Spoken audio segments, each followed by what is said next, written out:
Hey y'all. Hello. Mm-mm-mm. All right. Let's get this all shared out so we can get started. Okay. Da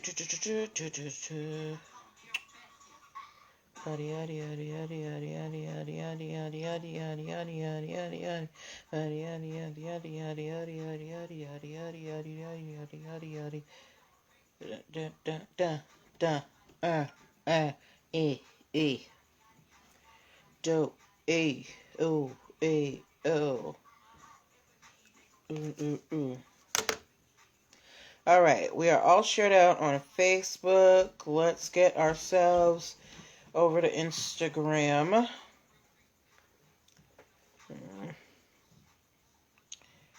Yes, I know I am live.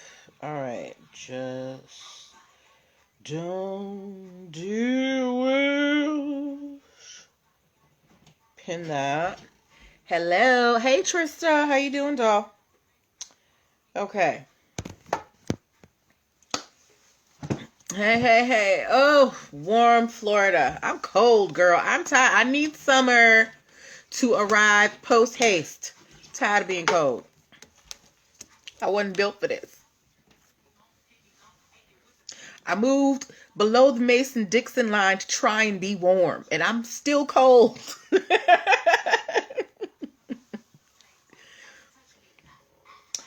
Okay. All right. So tonight we have a lot of stories to cover. I don't know if we're going to get to all of them, but I'd rather have more than less. As usual, we're getting started at 8:05. I have announcements. Nothing too out of the ordinary. We're going to do our NPL nuggets. I have some cautionary tales for my crafters out there. All right. Because somebody's coming for y'all. All right, Trista, thank you for saying hi. Can you all be like my girl Trista here and say hi in the comments so that I can greet you all personally? I love knowing who is watching and being able to give you the personalized greeting that you deserve. Yes. All right. We getting ready for the show. Y'all like the white version of the shirt? I usually wear the blue and the black, but I did the white one today so you can see all the colors. All right. I do not like Fabulous. He's a woman beater. Okay. So we are getting started in less than 2 minutes. Make sure you call your friends. Anybody who you know could benefit from this information, be sure to invite them in at 8:05. Yeah, that's what we're gonna do. We'll do our intro, then we'll do our announcements, NPL nuggets, and then we'll get to the stories, okay? Y'all know we have an extra 5 to 10 minutes now every show because I don't do Thursdays anymore. So I'm giving you, a few minutes extra every night so we can still have the same amount of time, just in a shorter amount of the week. All right. So hang in there with me. We're about to get started very, very shortly. I'm excited. Put your thinking caps on. Get yourself a nice hot cup of tea so you can have your legal tea. Have you ordered your mug yet? Yes. Yeah. But yeah, come hang out with me tonight, guys.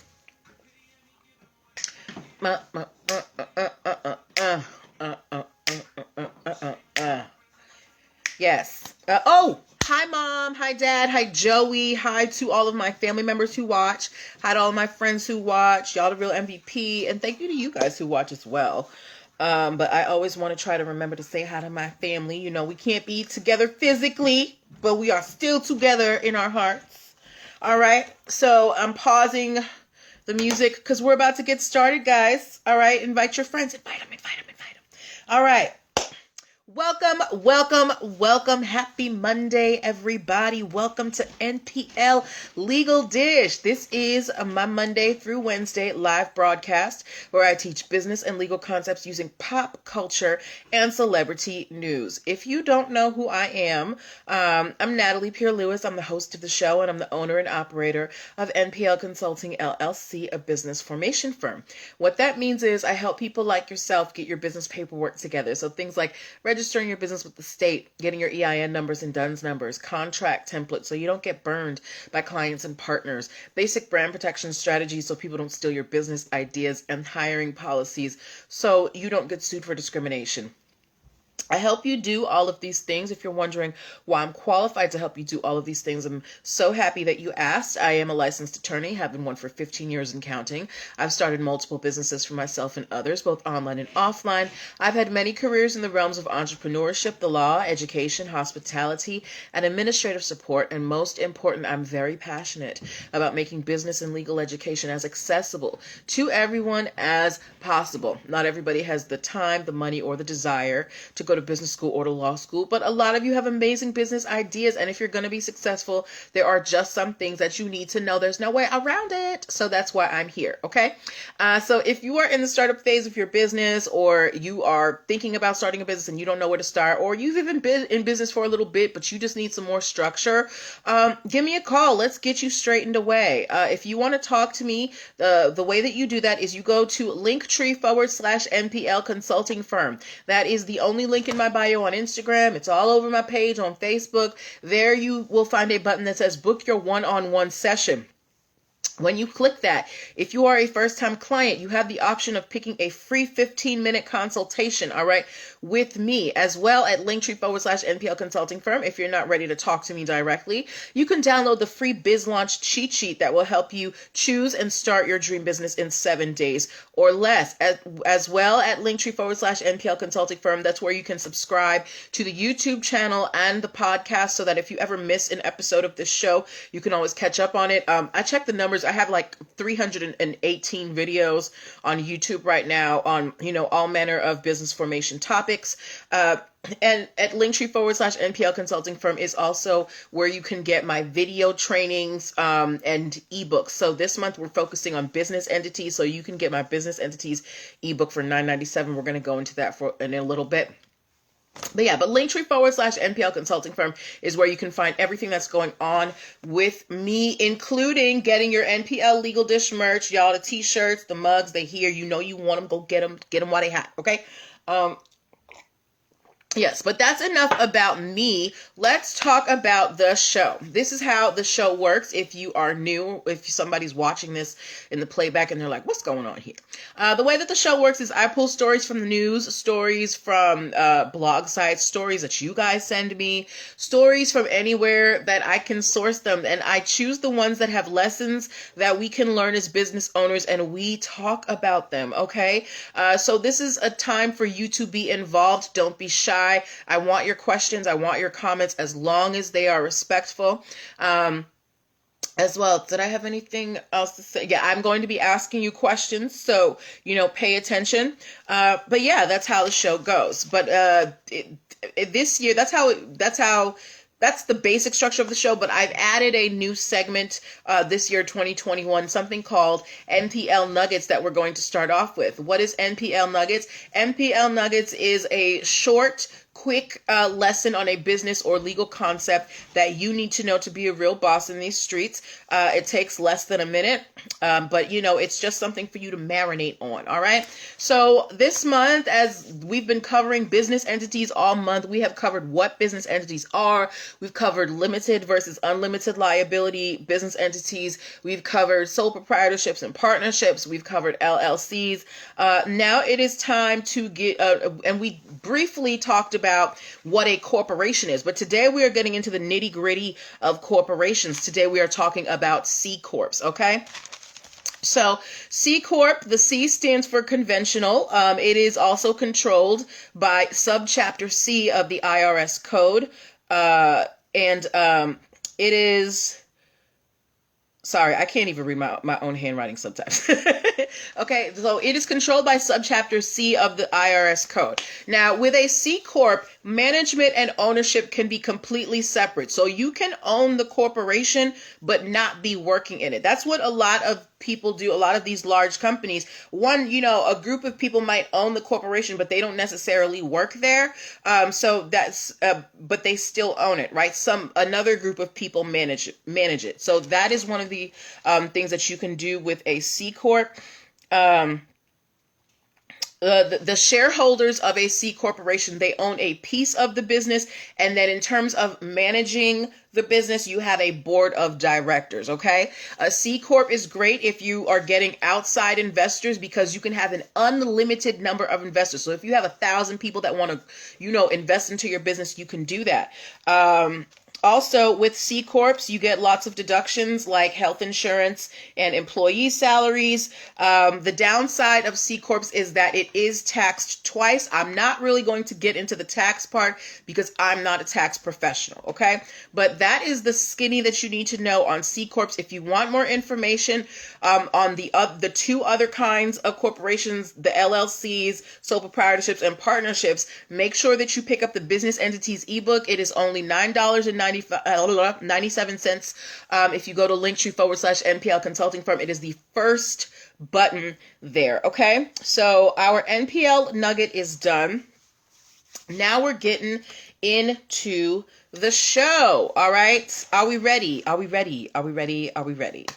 I know I'm ready. Okay. First story that we have tonight. Trista, you are a crafter, my dear. I've seen your stuff. I've actually commented on it. You are very talented. I saw that rose bear that you did. It was so cute. Now, in a lot of these crafting groups that I'm in, I see great talent, but I also see a lot of trademark infringement. A lot of the crafting community loves to do stuff with Nike and Chanel and all that stuff. And as much as I have been telling y'all that this is illegal, that you can't do it, that, these companies are going to come after you, people, I can only reach so many. And even when you tell them, a lot of people don't care, right?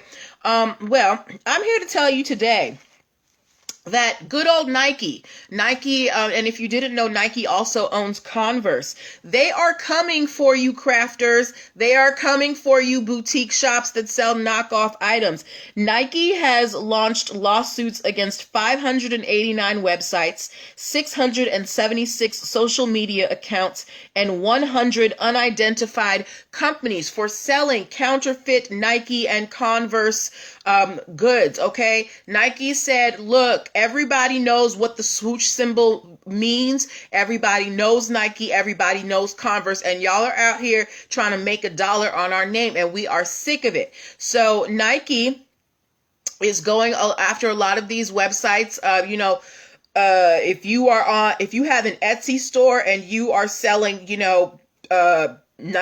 quote unquote Nike or quote unquote Converse merchandise, Nike is looking for you. They have entire legal teams dedicated to this. They're tired of y'all ripping off. They're tired of y'all making your knockoff goods. Now, don't get me wrong. The stuff, it looks good. The problem is when you have a trademark like Nike, like Converse, they have built that name up over decades. When you have that name, it comes with a certain expectation of quality, right? And if you are not an authorized distributor of that mark, of that type of good, how can they guarantee the quality of that item? That is putting their reputation in danger. So Trista, because you my girl, I know you know these crafting girls out here. I need you to tell them Nike is coming, okay? And not just Nike. I'm sure there's a lot more brands coming after them, but y'all need to be careful because Nike has launched over 1,000 lawsuits in just at the top of the year. They are not playing any games, okay? All right. All right. So that was our first story. Let me just knock that off. I don't know if I'm going to do this one, but we'll keep going, all right? Where are my Instagram people? They be playing me. Okay. I think everybody's on Clubhouse now. All right. Okay. Let's go to our next story of the evening.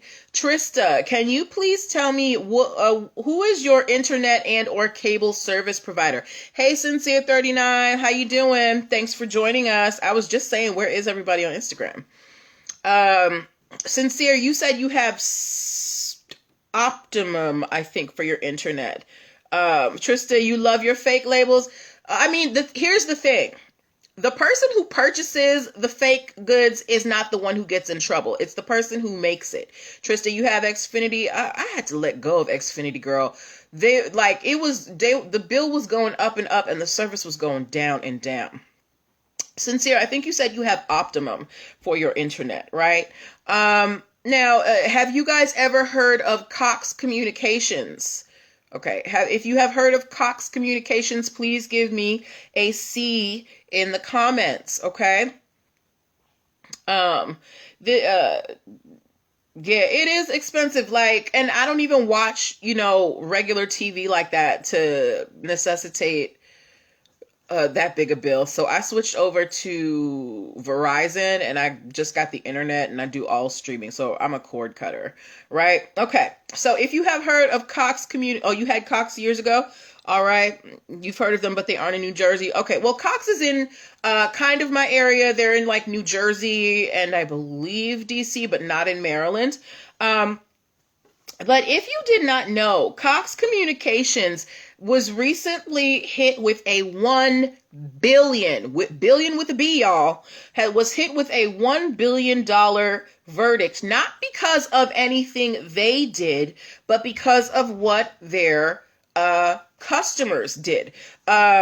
The U.S. government got involved in this, but apparently a lot of customers who were on the Cox, who were using Cox Communication as their internet provider, they pirated over 10,000 songs, 10,000 musical works over Cox Communications internet lines. And yes, they are in VA, Sincere, right? So the government said, hey, Cox, your customers, they're stealing music, so we're blaming you. And they said, you have to pay us $1 billion, right? Now, you might be thinking, how is this fair to Cox? They're not the one who stole it. But if you think about it like a mall, okay? If you are in a mall, you own a mall, and you allow stores to work to set up in your mall and sell, you as the mall owner, if somebody is in your mall selling counterfeit items, you can be held responsible for trademark infringement. And it's the same thing here with Cox Communications. Cox Communications is $1 billion, Sincere. Cox Communications is the mall. The customers are, the individual stores, and basically they're, they've got counterfeit items. So the court was like, Cox Communications, you're not regulating your customers. You're letting them run wild over the internet. You're letting them steal music. That's not good for the economy. So you are going to be going to get a $1 billion judgment against you. Now, Cox, they tried to appeal this verdict. You watch your phone all the time. So Cox has tried to appeal this verdict, but the court was like, no, girl, because you didn't do anything to stop this. You were irresponsible. You let your customers run amok. So understand that when you have platforms like this, like Cox, let's take Etsy, right? Etsy does not want to be hit with trademark infringement or copyright infringement. So that's why as soon as somebody, drops one on Etsy, they will shut down your store with a quickness. So Cox Communications is basically in the position of an Etsy, but Cox Communications has to foot the bill right now, right? And this is why, and this is why I tell you guys, particularly my crafters, to be very careful when you are on these platforms. You can't just do whatever you want on there. Somebody is letting you rent space in their house, so you need to follow the rules and follow the law so that you can keep on doing your thing. So Cox Communications is going to have to run the government about $1 billion. Do you think that the government is doing too much, or do you think that, they're just doing what they're supposed to do? What do you think about that judgment? What do you think about it? For me, I think that the $1 billion verdict, considering that it was 10,000 songs, I don't know if it's necessarily worth $1 billion, but I think this was more of a punitive measure to kind of, give a warning to other internet providers out there that you guys need to watch what your customers are doing. I remember when when I first got Verizon, somebody got on my network. I don't know if it was one of my tenants or something at the time, and they downloaded an illegal version of a video game, and I got an email from my internet service provider saying, "Hey girl, somebody in your house downloaded this illegal copy of this thing. If it happens anymore, we're going to have to, restrict your internet." So you guys need to be very careful out here about what you're doing over your internet lines as well as in your online stores, because they are looking for you, okay? All right. Before we move on to our next stories, I want to hold on. Sincere39 said, "It's a lot, but they will recoup from billing customers. The price went up, I am sure." Trista Bradford said, "It's cray-cray, but I bet Cox and everyone else will be more diligent." I think the both of you are right. I think that Cox is going to raise their prices because it wasn't them who did it. It was the customer. So they're like, "Oh, you cost us $1 billion, girl. We're going to get this $1 billion, right?" And Cox, I'm sure they're going to be more diligent and, kind of monitor what's going over their airwaves. Sincere39 said you have to secure your network. I mean, here's the thing. I'm not that well versed in, securing networks. So as far as I'm concerned, if I plug in my internet, that's my internet provider's job to secure the network, because I'm not internet savvy like that. I'm not technologically savvy, but I'm not out here downloading pirating music anyway. All right. Okay, before we move on to our next story, I want to reset. You guys are watching NPL Legal Dish. This is my Monday through Wednesday live broadcast where I teach business and legal concepts using what Sincere? Yes, this is my Monday through Wednesday live broadcast where I teach business and legal concepts using pop culture and celebrity news. If you are in the startup phase of your business and you need a legal friend to help guide you through, the journey of entrepreneurship, I want to help you out. Go to linktr.ee/nplconsultingfirm and book yourself a free 15-minute consultation today, okay? All right, moving on. So my next few stories, I want to use them as a way to check how much y'all have been listening to what I have been saying, okay? And how much you have retained about, these business concepts that we learned. So recently, Apple tried to trademark the phrase smart keyboard. Smart keyboard. And Apple was denied that trademark application by the USPTO. Hold on. Sincere39 said you have to secure your network so no one will get your personal info as well. I don't know how to do that, man. If they gonna get me, I don't know. Yes. So Apple tried to trademark smart keyboard. Can anyone watching tell me why they think the USPTO denied Apple's application to trademark the phrase smart keyboard? What's one of the reasons why the trademark office might deny your application? Anybody have a idea? Sincere39, you've been watching this show for a long time, so I feel like you should know this answer. Apple, they want to trademark smart keyboard. Why do you think the USPTO said no? I'm going to give you 3 seconds before I give you the answer, okay? 3, 2, 1. They denied them the trademark because it was too generic, right? Now, what does that mean? When you are trying to trademark something, you cannot trademark something Tristan Bradford said because it's too broad and they didn't make it. Essentially, yes, too generic. When you are trying to trademark something, you can't trademark something that is generic in your industry. So if you are working in the hair industry, right, you can't trademark the word comb or brush or hair or bundle, because those are things that are common in the hair industry, right? And because we are in the age of smart everything, smart TVs, smartphones, smart homes, it's logical that smart keyboards would come along. So the court was like, look, girl, smart has basically become a prefix at this point, and it's very generic. So we are not going to allow you to trademark smart keyboard. So the lesson in this story is that if you are trying to trademark something, make sure that it is not a generic phrase in your industry, right? So let's take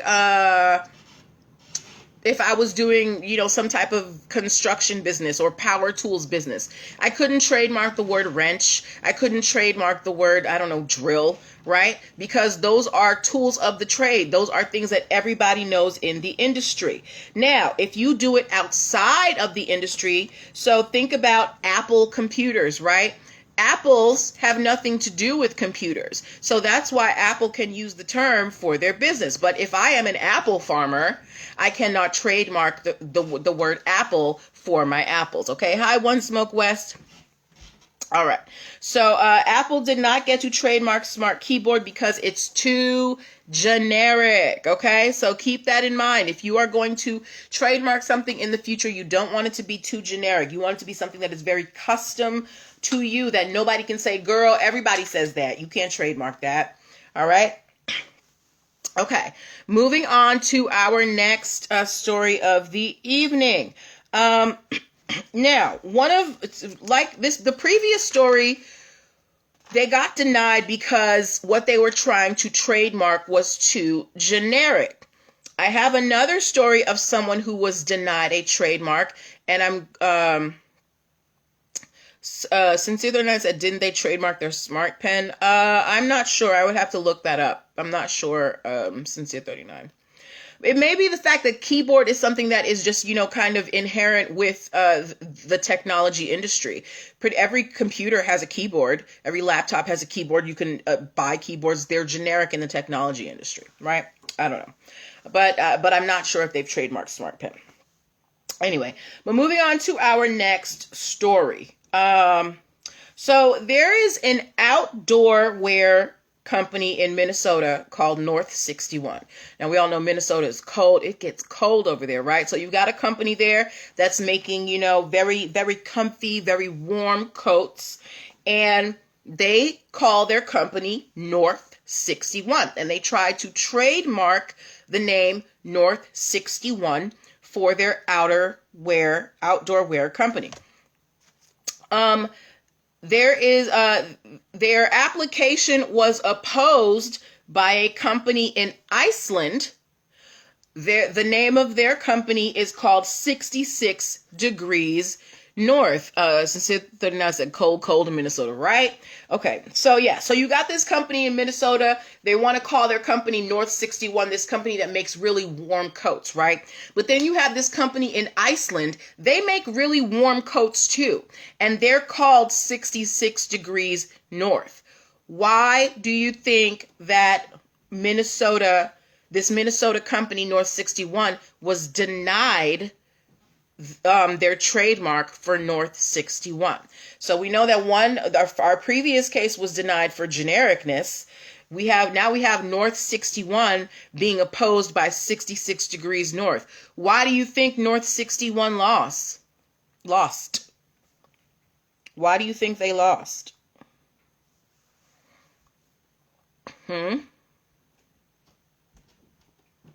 Absolutely, Sincere 39. It's too close. The Icelandic company, they actually register their trademark in the United States, and they said, "Hey, girl, we already sell coats. We have the word North and a number in our name. So it's too close. Trista, it's because it was too close. The USPTO said, hey, look, both companies, you sell outerwear.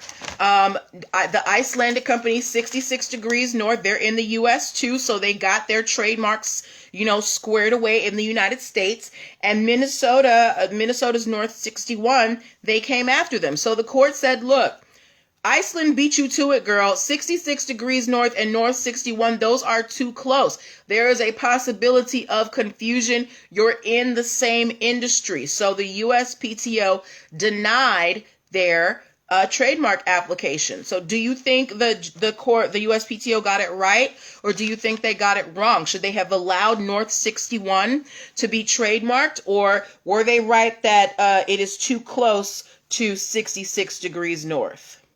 What do you guys think? What do you think?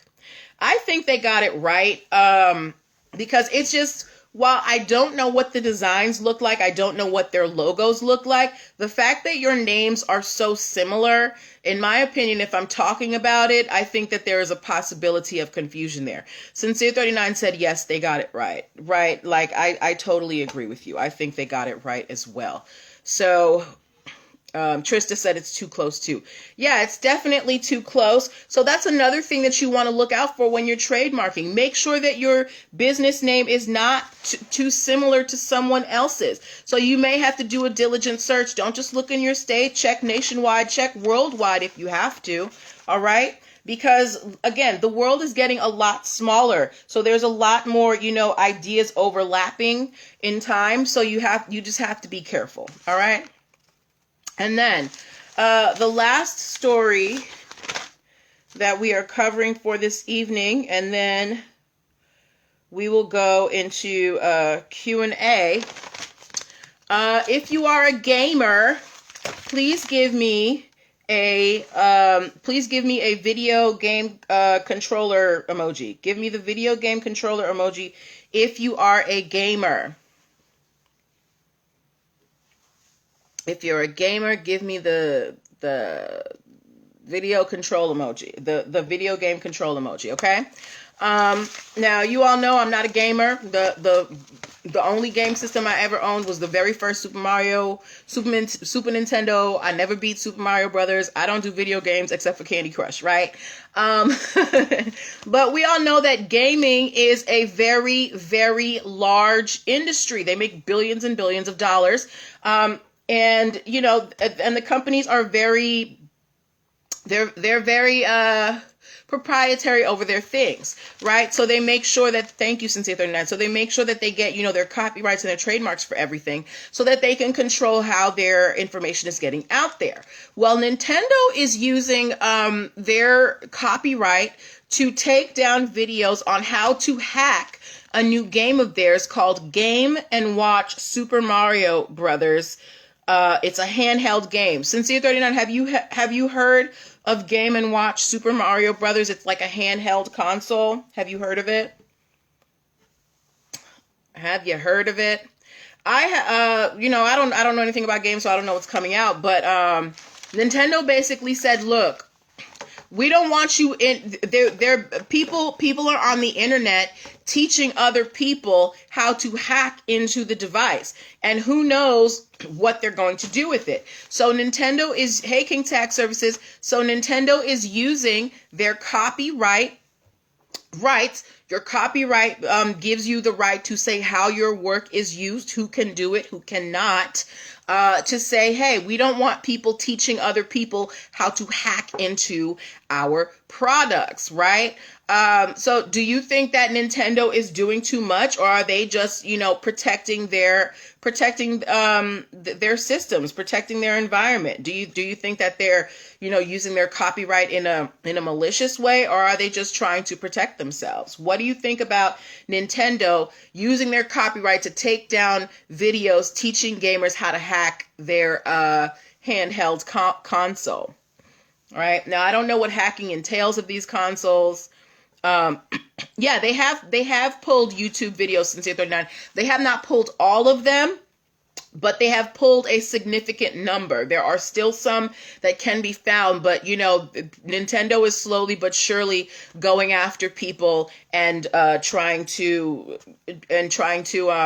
get all of these videos taken down. Okay, cool beans. Thanks, Tanya. So what do you think about that? I think Nintendo is absolutely doing the right thing.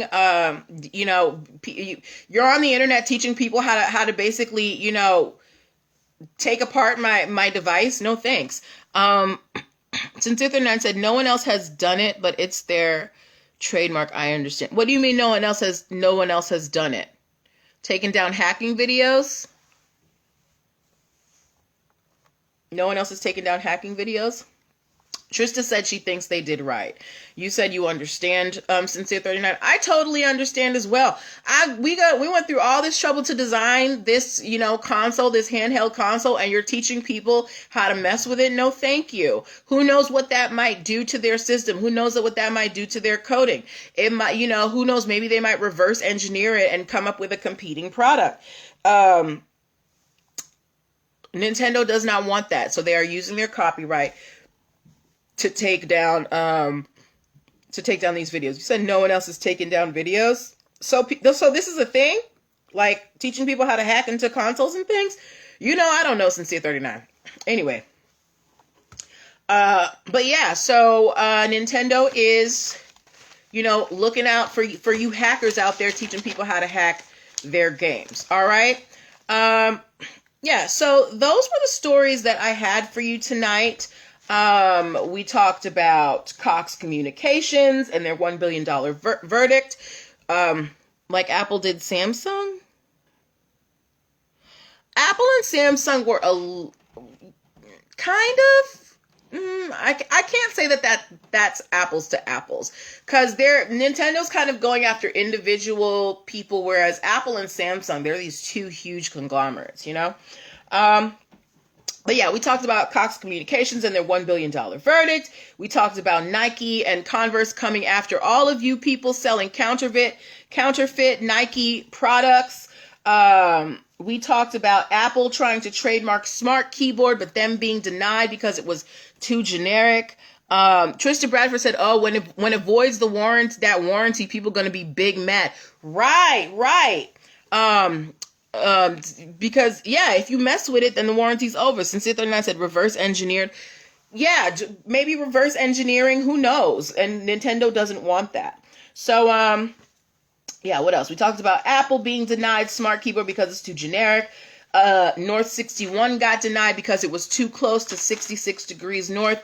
And Nintendo don't want y'all teaching people how to hack into their devices. Our NPL nugget for the evening, we went into kind of the specifics of C Corps. If you want more information on that, make sure you go back and watch the beginning if you missed it. Announcements. Make sure that you are following me on Clubhouse at @sweet_Tally, SWEET. Now is the time. If you have questions, please feel free to ask me what you would like. No, I don't want this. No. Okay. I guess not. I was trying to do that Q&A button, but apparently it's not working.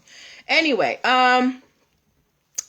so now is the time for questions. If you have any business formation questions for me, any questions about the stories that we covered, now is the time for you to ask them. Follow me on Clubhouse because I am eventually going to start broadcasting on there. I'm just working out the logistics for that. Make sure you grab your NPL Legal Dish merch. We are fully stocked in the store. Pick up the Business Entities ebook. We are a little over halfway through the month of January, but we are going to be covering business entities for the remainder of January. King Tax Services PPP opens up tomorrow round 2. Okay, King Tax Services wants me to tell you that PPP opens up tomorrow round 2. Okay, thank you so much, King Tax Services. All right. So if you guys don't have any questions, we will end here for tonight. Make sure that you join me here tomorrow at 8 p.m. Eastern Standard Time for more stories. Also, make sure that you are following me on Facebook, on Instagram, on Twitter, Make sure that you are subscribed to the YouTube channel so you can rewatch these videos at your leisure. Have a good evening. Take care of yourselves. Wash your hands. Wear your masks. Social distance. I want to thank you guys for your participation and for your energy. Thanks, doll. Coming on here every night, it could be boring, but you guys make it so exciting for me. So I want to thank you for, always sticking by me. It's very appreciated. But, have a good night, and we will talk tomorrow. Bye-bye.